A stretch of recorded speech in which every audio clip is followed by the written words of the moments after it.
In this video we're going to be having a serious conversation about the Adidas Adizero Prime X2 Strung.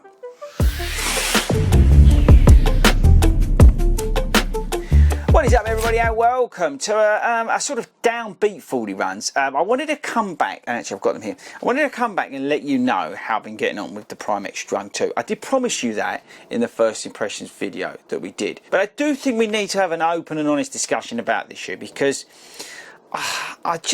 well, to be perfectly honest with you, I just don't see the point of it. Now, this is not going to be a hate video because I think there's some things that are going on here that I really like and I'm very excited about. So I want to focus on the positives more than the negatives of the shoe. But I do think at some point we do need to discuss through this video what really is the point of it. So, okay, look. Let's go back a step, talk about stats and features. So we've got two carbon plates going on here. We've got three sort of layers of Light Strike Pro going on in the shoe.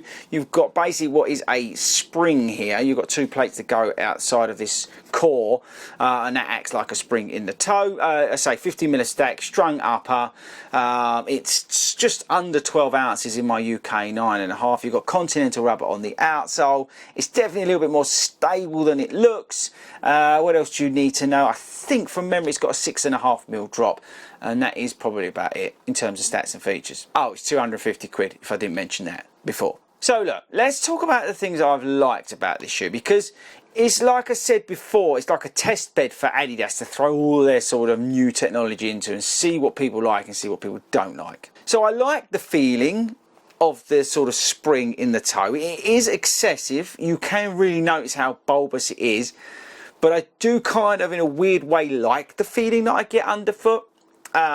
It's different, but I get why it works. I like the strung upper. I think that's one of the major positives of this shoe. It really does hold your foot in nicely, and I think it adds to the stability of the shoe, which is good. I like the Light Strike Pro combination in here with the different, I don't know whether it's a new compound or whatever, but I just love Light Strike Pro. It really does work for me, and it really does work in here, despite 50mm of stack. I like the Continental rubber outsole on the shoe. It's very tacky, it's very sticky, and it does exactly what I want from it. It's very similar to the Pro 3 and it works really nice. I like the shoe in that sort of not easy pace, but sort of between 10k target pace and easy pace. So for me, about 8:30 per mile is probably its sweet spot. So they're the kind of things I like about it. But the weight is such an issue on this shoe, we really need to talk about it. Even more than we did in the previous video. Because it is so noticeable, right? It is so noticeable in the shoe. And I just don't understand what, well, I know why it's so heavy, because it's, you know, 50mm stack and you've got all this stuff going on, but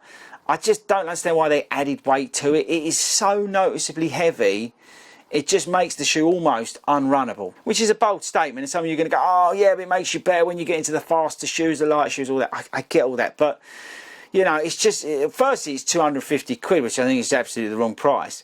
But I get why it is, because they're chucking all this technology and they want to keep it as a premium product. But the weight just doesn't make it conceivable or versatile enough to justify that price tag. So I've just come to the conclusion that the world doesn't need this shoe. We kind of do in a way, because like to get all the tech in and test it and all that sort of stuff, but in terms of selling it, we just don't really need it.